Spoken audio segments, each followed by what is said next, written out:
it's true.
Welcome to today's video.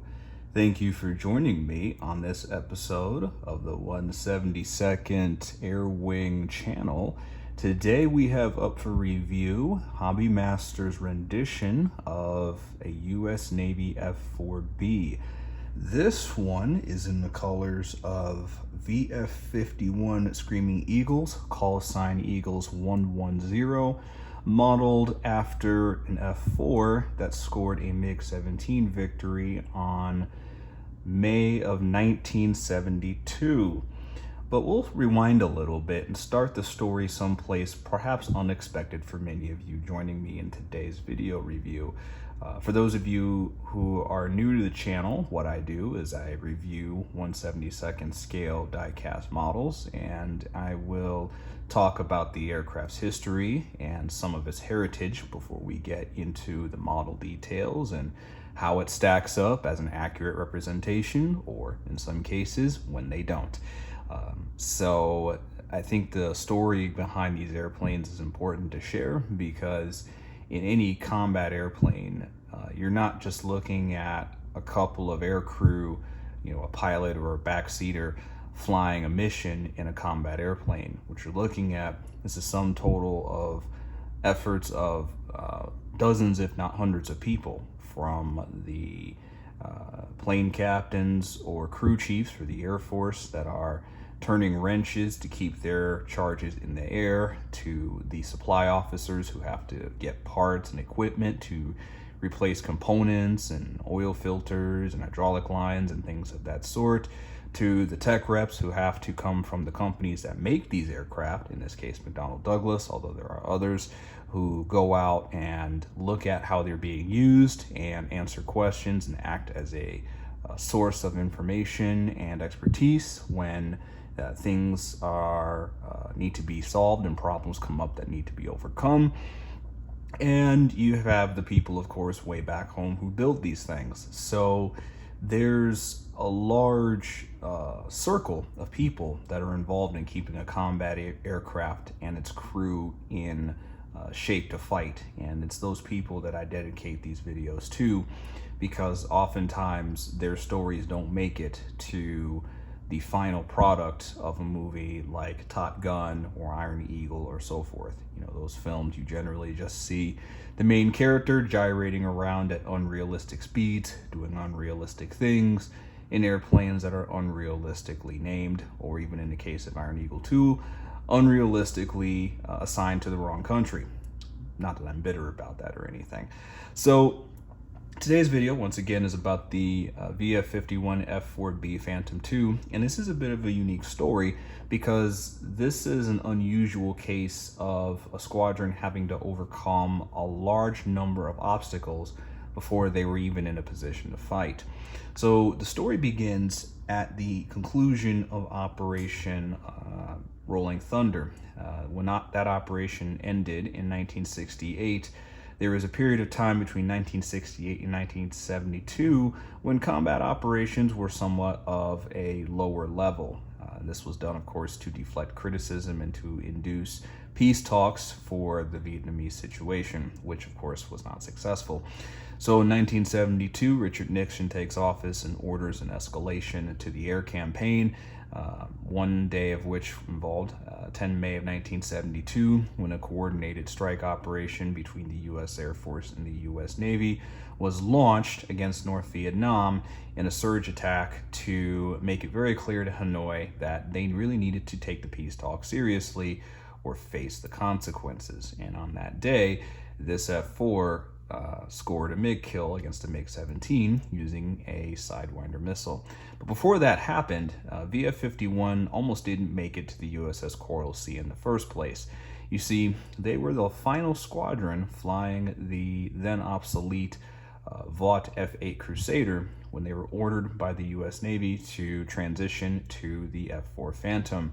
Since they were one of the final squadrons to transition to the F-4 Phantom, the U.S. Navy's upgraded model, which was the F-4 Model J, was not available to them. The F-4J had an updated radar, a better avionics system, better navigation, and better engines, as well as other enhancements.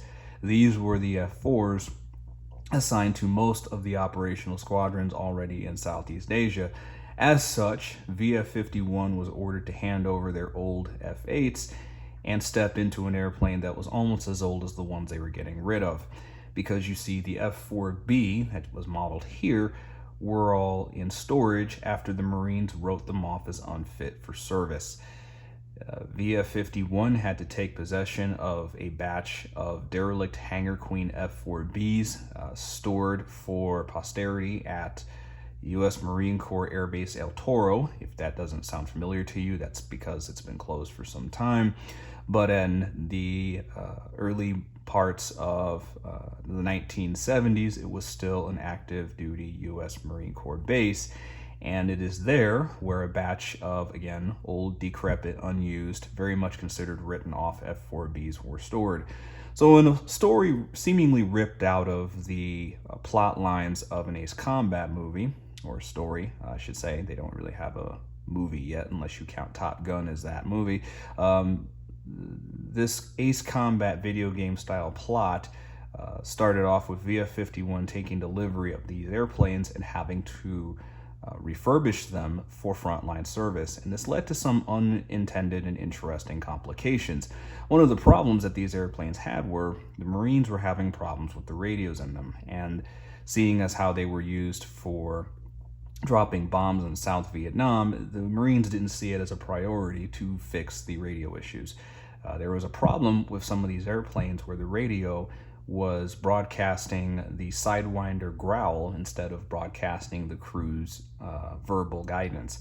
So when the flight leader on a MiG cap mission tried to shoot down an AIM-9, he was trying to tell a wingman to make an evasive maneuver so he could get a clear shot, and instead all he was doing was filling the tactical channel with his own Sidewinder growl because the radio in his F-4 was not properly up to spec. And this was just one of the many problems that these F-4Bs had. So at this point, the F-4B had been in service since 1962. So by the time of VF-51's Coral Sea rotation, the airplanes had been in service for 10 years and had been decidedly put on the obsolete list against the newer types such as the F-4E and the F-4J. So VF-51 was not starting off in a position of advantage when they rotated into Southeast Asia. And when they began their rotation into the Yankee Station Theater in 1972, they nevertheless did not allow these mechanical problems to stop them from bagging a few MiGs. Again, this particular aircraft shot down a MiG-17 on 10 May 1972 with a Sidewinder missile. Bear in mind that the crew on the canopy rails, which you see right here, those aren't the air crew that actually scored the kill. Turns out that in an interesting shake of things, the people named on the canopy were flying a different F-4B, and the people flying whose names were on that F-4B were flying this one when each got their respective MiG. So this one scored its MiG kill with a crew, Lieutenant Ken Cannon and Radar Intercept Officer Ray A. Mantis. So they also scored their kills on the same day as a more famous F-4 crew, Lieutenant Randall Cunningham and backseater William Driscoll, shot down 3 MiGs after, in one instance, dogfighting Nguyen Van Koch, who was in a MiG-17 in a famous engagement that I'm sure some of you watching this can probably recount better than I can. So, very active day, 10 May 1972. Also, quite a few Air Force pilots got kills, including Major Phil Combes, who was flying an F-4E, and I've done a review of that HobbyMaster release on my channel. So if you're curious about some of the F-4 MiG killers, certainly take a look at my video playlist and pick that one out. So with that history outlined, we will now look at the model itself, and I think this is a really good rendition from HobbyMaster. We'll start with the pros, which begin with the stenciling on the aircraft. So oftentimes these manufacturers will overdo the stencils. They will, layer the entire airplane in stencils, which is that can be almost very distracting, especially in 1/72nd scale where you don't have a lot of room. So I'm glad that HobbyMaster struck a good balance here between getting the stencils on the airplane and not overdoing it. Another pro to this release is the color accuracy is really good. The reds look really vibrant. The blacks are dark. You don't see weird colors or unusual shades or unrealistic patinas or weird numbers or any of those kind of errors that sometimes happen on various model releases, not just from HobbyMaster, but from other companies too. So I'm glad to see that everything is properly sized and not too out of sorts. If I were to be in a nitpicking mood, I could probably say that the Eagle might be a little bit tilted upwards relative to the fuselage, but again, I'm being very nitpicky here. I'm really not bothered by it. It just looks a little high, and the walkways could probably use some fine tuning with the colors because I don't believe they were flat black. But again, these minor details we're in nitpicking territory. Overall, it's very much fit for display on anyone's desk or collecting space.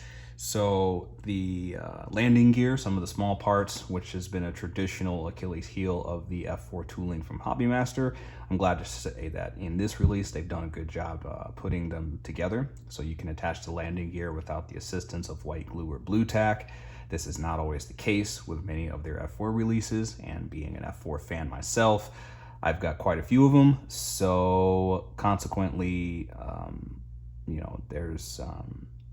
there's a lot of F4s that I've got in the collection, and many of them are, some of the landing gear isn't necessarily in good shape in terms of being able to fit. Many of them I've had to glue or sand and file down. Others I've had to put the blue tack on to get them to fit. So I'm glad to see that in this case they seem to have dialed it in with this F4 release. And the accurate fuel tanks are included. So the big F-4B old school speed limited ejection fuel tank is on here. The original model is what you see on this airplane, which is a fuel tank that I believe is 600 gallons and could only be ejected if the airplane was flying below 450 knots. If they were flying faster than that and they ejected the fuel tank would hit the bottom of the airplane and damage the doors and various other parts. Obviously, if you're ejecting a fuel tank, you're probably going to get ready and do an air-to-air fight. And if you're in an air-to-air fight, you don't want to bring a broken airplane to the show. So the crews were not necessarily happy with that speed restriction. Later on, McDonnell Douglas would implement a fuel tank that had a much higher G limit in it. So that allowed the carriage of a centerline fuel tank, which could have greater G tolerance. This one, I believe, had a 4G max limit. They came out with a later one that I believe was a 6 or 7G fuel tank that was also shared with the F-15 Eagle. Those were, for obvious reasons, much more popular with the crews. Being that these folks were flying the obsolete F-4B, VF-51 did not have that option during their 1972 deployment. So overall, I think this F-4B is a really nice rendition. HobbyMaster also got the antenna details nailed in here because these F-4Bs were retrofitted with some of the updated communication equipment that was installed on the later versions like the F-4Js. So again, props to HobbyMaster for getting those details right. So the cons, and every model has a con somewhere.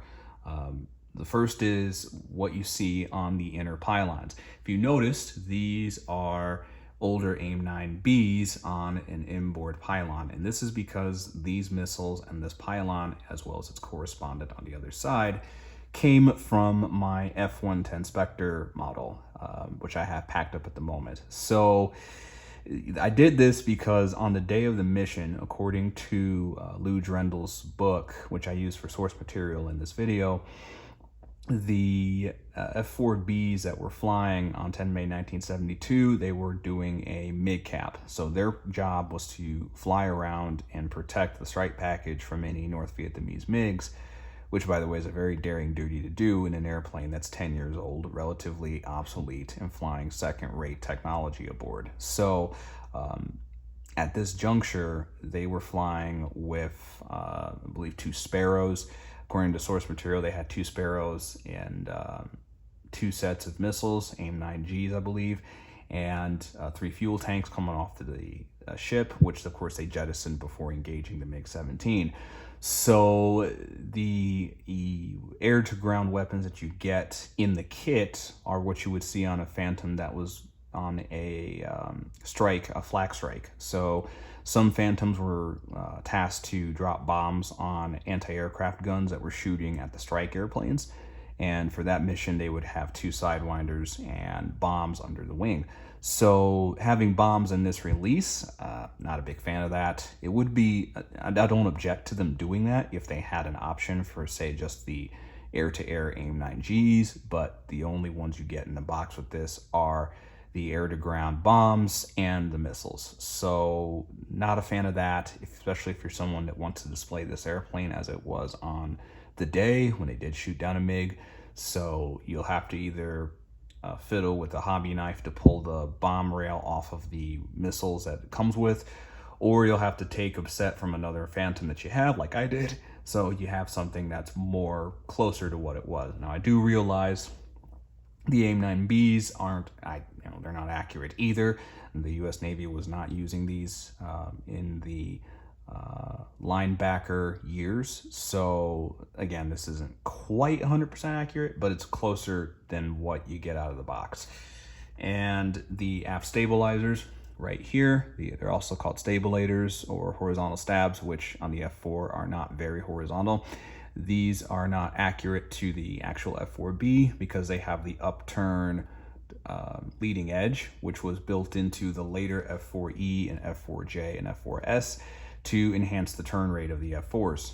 While that is an upgraded feature that was equipped on those later F-4 models, on the F-4B it is anachronistic because these had just a straight edge to those horizontal stabs. They did not have the upturned stabulator, and no, they did not upgrade them before deployment. I checked the source materials to be sure, and those F4s, you can even see in the introductory shots too from Lou Drendel's book, those F4s decidedly had flat leading edges on their stabilators. So that is a minor issue, but it is an issue because it's not accurate to the actual aircraft, and it is something to note. Should it dissuade you from buying this? I would say no. If you are an F4 fan or a Navy F4 fan, or you just like MiG killer F4s in general, this is one you should certainly consider adding to your collection. At this point in time, they're still relatively available for about 150 give or take US. And I'm also glad to say that there isn't a major run on them yet. So certainly consider picking this one up for your collection if you are a fan of the F4 Phantom and you want to get some US Navy carrier-based MiG killers in your rotation / collection. And with that, we will conclude today's video here. Thank you all once again for watching and patronizing the channel. If you like my content, whether it's this video or something else, feel free to subscribe. This way you'll be notified if you click the bell icon when I release new content. All of my video reviews to this date are of my own personal models in my collection. None of them are sponsored or sent to me by manufacturers. I do not have a model retailer or outfit thereof. So everything that I have here is strictly of my own collection. And therefore you're not going to see too many reviews of me panning stuff, because if I've paid for it, it's generally going to be something that I think is going to be worth my own money. So as such, if you're looking for thoroughly negative and dispiriting reviews, probably ought to look elsewhere. But for something that's going to give you a good idea of what you're in for if and when you decide to purchase a certain model, certainly consider my channel as a resource. And that is my goal, as well as getting those important human stories behind these models and their backgrounds out there for people to know. So with that, once again, I will extend my thanks to those of you who have watched the video to this point, and we will catch you in the next one.